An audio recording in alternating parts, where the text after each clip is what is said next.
I retired at the age of 59 because I'm extremely rich.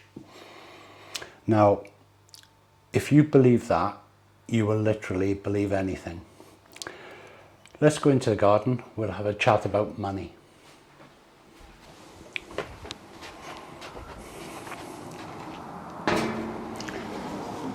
Right, two things. First of all, apologies for wearing sunglasses when I'm trying to talk to you, but it is really bright here. We're having a sort of like, well, for Wales, a heat wave. In some parts of the world, this is possibly normal, but not for us. And the second thing is I'm not a financial advisor. This is not financial advice. I don't want you to take it as such. I just want to give you some of my life experience, or my experiences, share my experience with you so that you can either see what reflects in your own life, or maybe give me some tips in the comments. That would be great. Now, it had never been my goal to be rich, a goal which I have been successful at. But it has always been my goal to live well, to be happy, to be healthy. All of the good things in life that we always pretend are the most important. But sometimes this whole money thing takes over. We've spent so long, we spend so much of our lives working and trying to accumulate some money ready for retirement that we don't actually enjoy life as such. We go to work, we come home and we spend it, and then you realize how hard it is to earn it, but how really difficult it is to save it, and how easy it is to spend it. So all of those things come to mind when you retire, because all of a sudden you don't have your salary coming in. Okay, you do pick up a bit of a pension. In my case, that's not the same level as my salary was. And what I have found is that I'm not moaning about my pension. My pension is fine. But I have started, really from day one. It's been 4 years now, and I've been chipping away at my savings. And what's brought this conversation to mind is that I had a baseline. I don't want my account to drop below this level. We all have our level of comfort, I guess, and mine's dropped below that level. Now, am I filled with anxiety over that? No, I'm not going to starve. I'm going to be okay. It's just that it was a mental thing, I guess. But I've had to chip away at my savings. And it didn't take me long to realise that one of the ways around this was the savings could only last for a period of time, whatever your savings are going to be. In my case, they'd last for quite a number of years, until my state pension kicks in, for sure, and beyond that. So when my state pension kicks in, I won't be chipping away at my savings, maybe. I don't know. But what comes as I guess, a bit of a surprise is when you're working and you get a big bill, all of a sudden your boiler needs replacing, or something's gone wrong with the car or something like that. A big bill comes in and you sort of swear a bit and think, crikey, whatever, but you just get on with it. But when you retire, you all of a sudden got to take even more out of your savings. So I come up with a way of dealing with that I think works for me. And it will sound a little bit odd to you, I've got to be honest. Out of my savings, I pay myself a salary every month. So that salary plus my pension brings me up to a level which is acceptable. Out of that then, if I brought myself back up to my normal level, I then save some of that money in a different account for all the things that can come along. The car repairs, the boiler repairs, the new guttering, whatever happens in life. Because true to form, bills don't stop when you retire. That's the biggest problem. It would be lovely if everything was free, but it's not. One of the other big things I've noticed since I've retired is you try to preempt retirement, don't you? Well, I've got this amount, and if I can spend this amount, it should last this number of years, by which time I won't care because I'll be in a box 6 foot under. But I did know that there would be inflation to take into account and things like that. What I didn't predict really was the amount of inflation that we've suffered here in the UK, and I think it's pretty much a worldwide phenomenon. But the amount of inflation that has gone on in the last 2 years is incredible. My fuel bill for the vehicles, for the food bill, apparently, I don't go food shopping, but apparently the food bill is out of control. And I go to a restaurant, or do you know what? I went to the beach yesterday and I had fish and chips. A little tiny hut. It was doing coujons of plaice with fries. So I ordered 3 fish portions and 2 lots of chips. 40 quid, 40 pounds. It's almost like people don't know what to charge. It's just incredible what is going on. But I don't want this to be all doom and gloom. Let's have a look at attitude. An attitude to money can spoil things.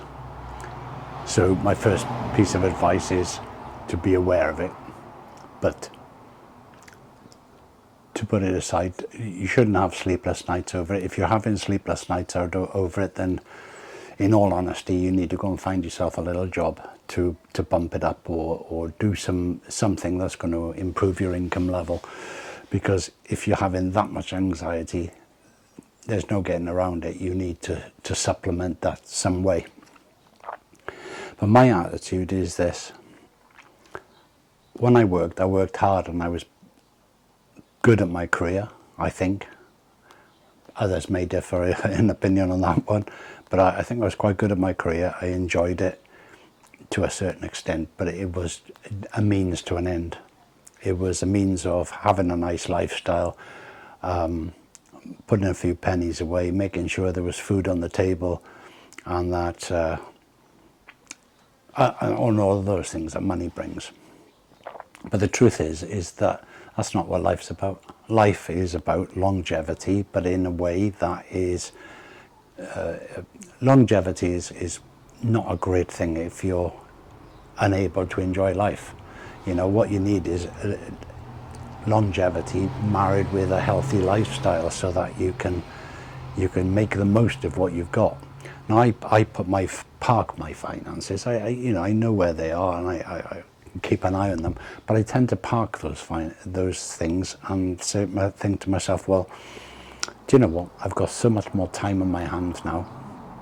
I can go and I can enjoy the beach instead of having a rushed dog walk before going to work. I can now go out and for a couple of hours and thoroughly enjoy myself. I can go away without consulting with my HR department or looking at the holiday roster or anything like that. If we want to go away, we go away. Now, all of those things add up to quality of life over anything else. And it doesn't matter really where you are financially, if as long as you have enough, obviously. But if you're in a position where you're enjoying life, you aren't going to worry about the other things. Attitude towards life is what is most important. Having a good, healthy attitude to life and to your family and to your health, to their well-being, to their enjoyment, whether they're laughing rather than crying. Of course, there's things happen in life. We've talked in a previous video about looking after elderly parents, but you know, it's what the cards that have been dealt with. Well, in our case, I look at the cards we've been dealt with, and I think to myself, okay, well, they're the cards. Let's just play the game, and enjoy it. You know, sit back and enjoy. There are, like any game of poker, there are days you're going to win. There's going to days you're going to lose. You have to accept them. If you look at losing and then start chasing the win, it's never going to happen. In fact, you're going to put yourself in a worse situation, take every day as it comes. Go out, enjoy yourself. Not everything takes money. Going for a walk in the beach. In my case, you might not live near a beach, I appreciate that, but going for a walk at the beach or in the countryside or in a park, if you live in the city, it's free, absolutely free. You don't even need to go and buy one of those horrendously priced coffees that you get. You can take a bottle of water with you if you're necessary. You know, it's one of those things where I look at people sometimes and think, oh, it's all doom and gloom and I haven't got this and I haven't got that. Well, if you haven't got it, it's because you've not worked for it in the past. But if you haven't worked for it in the past, there's nothing much you can do about it now other than going back to work. Accept your lot and move forward with it. That's the only way that you're going to cope with a retirement that's possibly underfunded, but cope with it without going berserk, mad. As I said, do you know what? If necessary, go back to work a few days a week. You're still better off than having a full-time career. You're still better off, but you'll get a few pennies coming in, and it may make you feel better. May not, but it may do. Certainly financially, you'd be better off. So look at, rather than everybody focusing, I've seen so many videos on, can you retire on this amount or can you retire on that amount? Everybody is different. Everybody has different expectations of what they want in retirement. Now for me, I thought it was going to be long holidays to Mauritius and all of these things. But my circumstances changed with the elderly parent situation. Accept that. Just accept it, move on. So we have local holiday, or more local holidays. I can't moan. This year I've been to Copenhagen, I've been to Rome, I've been to Ireland, I've been to North Wales. You know, I'm not going to moan about anything. But it is in Mauritius. That was the original plan. It wasn't travelling in our camper van for 6 months at a time around Europe.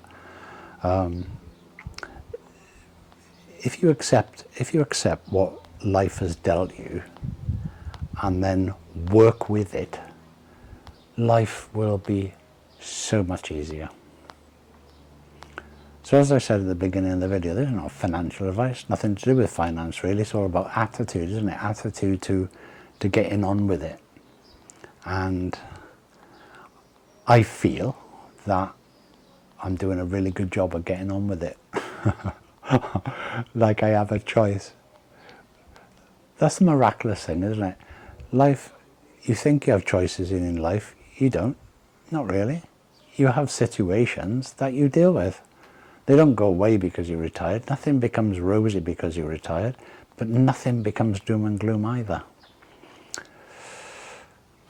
That's my little rant on finances over.